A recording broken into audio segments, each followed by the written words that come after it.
Santana Moss. What's up, Tanner? How you doing, brother? B, what it do, man? Man, I'm Not sitting much. there chilling. JP went to Jordan's wedding, so I'm doing this thing alone today. Yeah, he got you working by yourself. It's all good, man. Hey, it's all I'm here good. to save the day for you. Definitely. But like, what have you seen out there with the team, man? What impresses you? I think the first thing that basically raised my eyebrows is just the energy alone. I've been saying this every time I'm asked this question.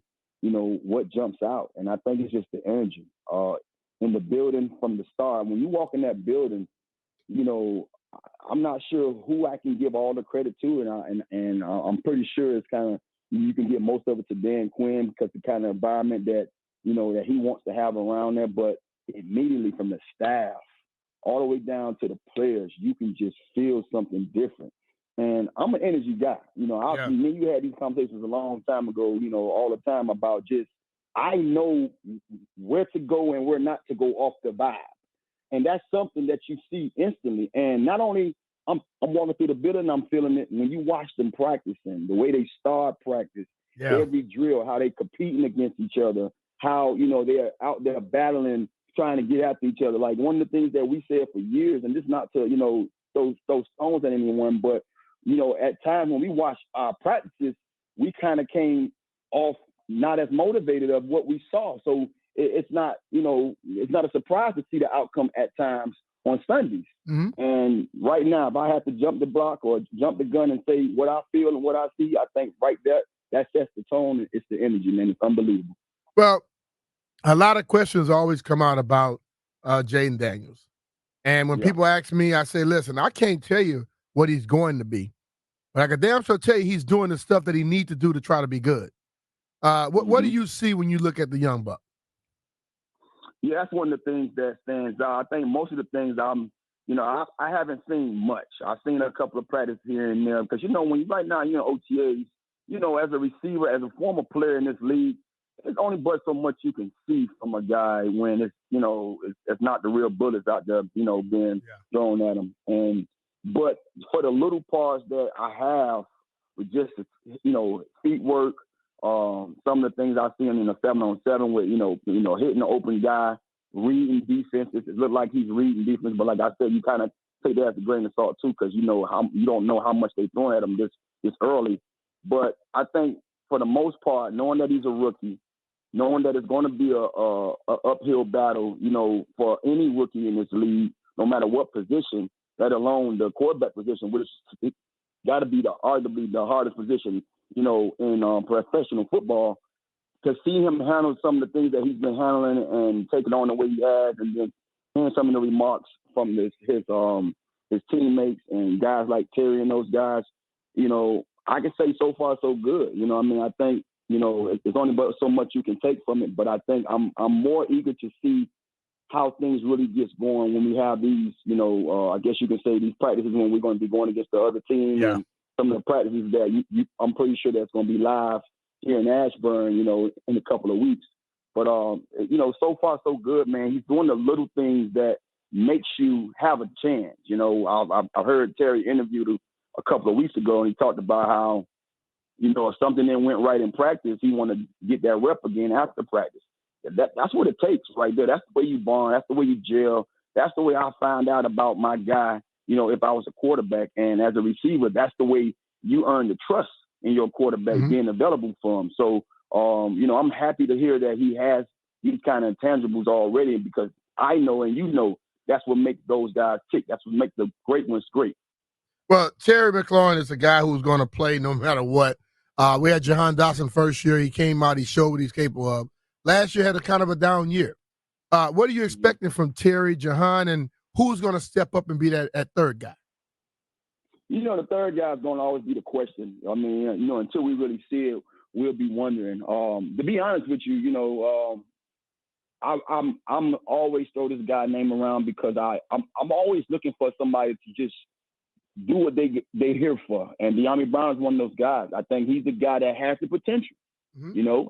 I don't know if we want to say we can blame the staff that he was under last year, but he's been here a while. So I want to see him at least get the opportunity. And when the opportunity is given, take full advantage of it. I think he's that dynamic enough, especially with his speed alone, that if we got him out there enough, he can stretch the field at times and, allow those other guys to really do what they're good at. And I'm pretty sure if he's on the field with those guys, he's going to have a ton of opportunities and targets as well. But I'm not sure what's going to happen with that third wide receiver position. But I will say, when speaking on Terry, what can we say about Terry? Every year he just shows you, man, it means that much more. I think one thing I can say, and I'm hoping I'm not jumping the gun with him, and because I know he's one of those guys, he don't care. He's going to do what makes him, him. Last week, I had a couple of shows over there at the facility, and everybody's gone. Everybody's broke camp. Everybody's gone home.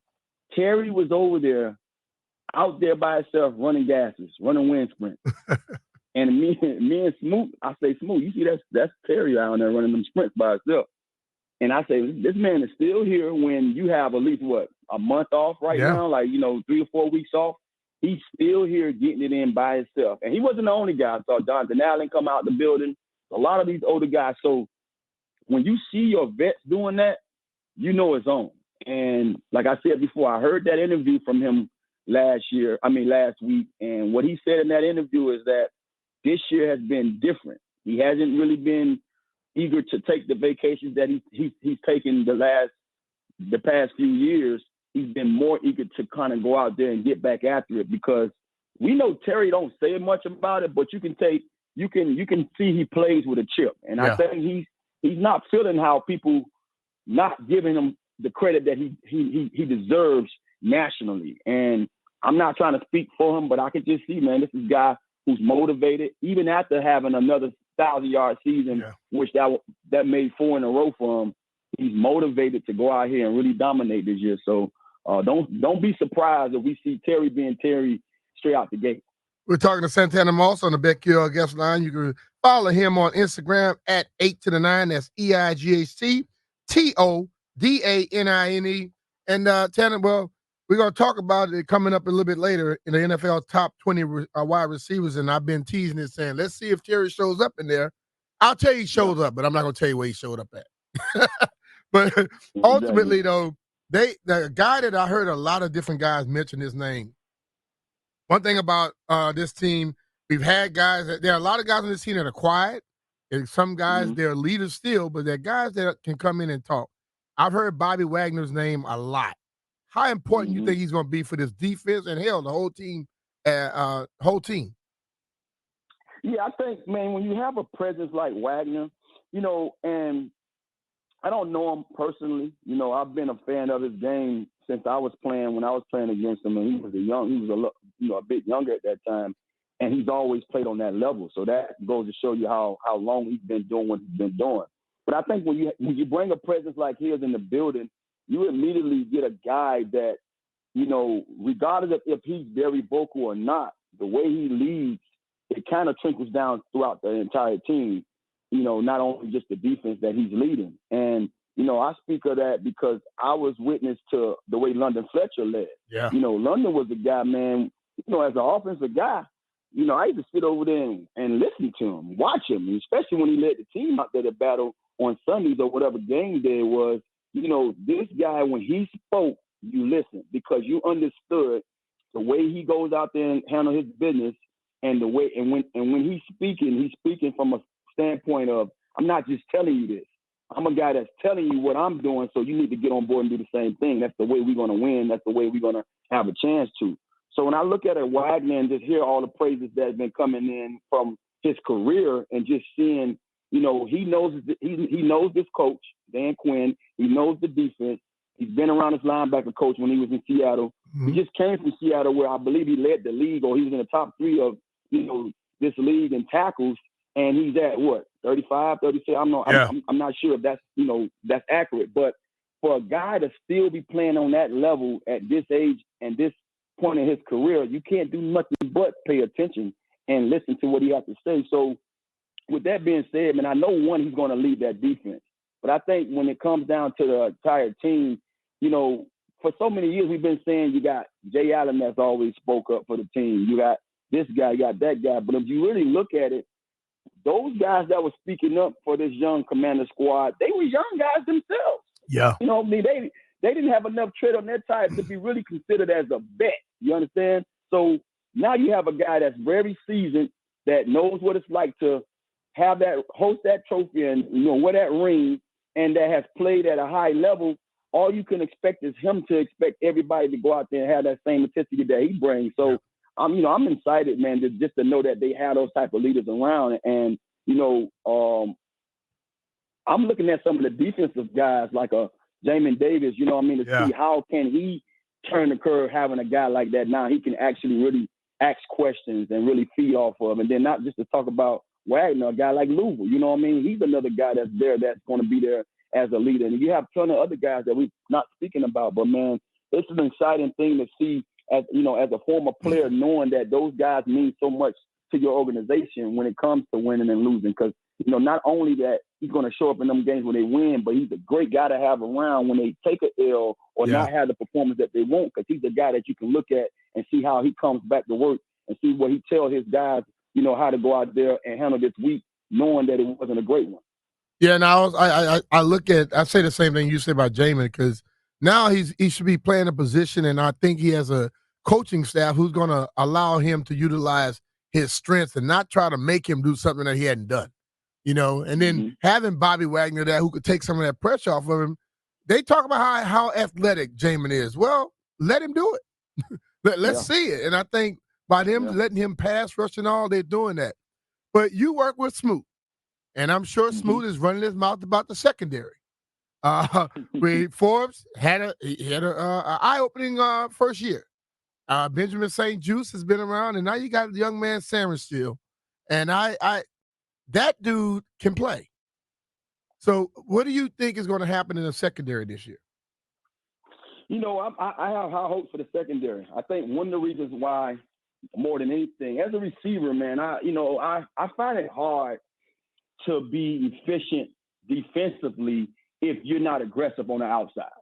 And when I say aggressive, I'm not saying you have to be bump and run and up in guys' faces and doing those sorts of things for 60 minutes, but you have to make an effort to show different looks and to help your corners out when they're not, you know, when they're going against a great, you know, guy like a AJ Brown type, you know, caliber guy and stuff like that. So for years, man, when it was hard. It's like pulling teeth sometimes, you know, watching these guys give up things that when I played the game, they didn't allow me to have those opportunities. I had to go out there and work and take those opportunities, you know what I mean? And so when you see I'm going up against a number one receiver, and when he's facing our defense, it's an automatic 100-yard performance. No, that's too easy. You have to go out there and show different looks. You have to give them different disguises and put different bodies on them. And you have to sometimes, you know, put your hands on them. And I didn't see enough of that from our defense, you know, the last few years. So I'm looking forward to it now, just knowing what, you know, Joe Witt brings, the caliber of, you know, cornerback play that those guys played with over there in Dallas. You know, you talk about one guy having a, you know, phenomenal year in Diggs when he led the league in picks and stuff, and then his backup comes in when Diggs get hurt, and then he led the league in picks and interceptions. You know, ran back to the house. So that tells me that's coaching. That's a little bit of the players, but it's also coaching, putting these guys in great situations to be efficient. So having the talent of you know, the guys that we have, and then knowing that, you know, you have a coaching staff that's going to work with them and say, look, I'm going to prepare you enough to put you in a spot that when it's time for you to hunt, you got to go hunt. That right there leads me to rest assured to know that our defense is going to be ready. It's going to be motivated. They're going to play physical. They're going to fly around. And like I said before, when you have Dan Quinn here, I played against him in Seattle. You know, I watched him in Atlanta. I had just probably, you know, left the league when he started, I think he was the head coach right when I left my last year. And watching him the last few years go against our Commanders in Dallas, man, those guys fly around the ball. So I expect nothing less than what I saw the last few years over there in Dallas. And I think we've been had the talent. Now we have additional help with a lot of more, you know, playmaking ability. So it's going to be exciting, man. I'm looking forward to it. But I think our defense will be a lot more aggressive than we were in the past. Tanner, you return balls a lot in the league, and now they've changed the kickoff return. Who do you think over there right now will come out? Because I'm thinking the way that it is, you need somebody that's a lot stronger because they got to break some tackles. Who's looking good at the kickoff return position? Well, we had a chance. Me and Fred saw DQ walking out, and we just, we was just saying hi to him, man. And like I say, that energy is like, second to none. And he stopped and he just chopped it up with us. And he was like, man, you guys need to watch the kickoff return, man. It's going to be very exciting. And me and Fred looked at each other like, we got to check it out. He said, man, we're doing some things back then. And we was kind of quoting to him saying like, we were just talking about it and wondering like, who should we expect? And the first thing he said, he was like, he's not really saying any names, but he was like, they thinking like it should be probably more running back style guys back there because some of the things they're going to be doing will be counters and doing different things like that. So you want a guy who's familiar with running that ball between the lines, a scrimmage and doing some of those things on the offensive side back there, returning kicks. So when he said that immediately, guys like Chris Rodriguez Jr. jumped out to me just knowing that you have an Eckler here, knowing you have a B-Rob here.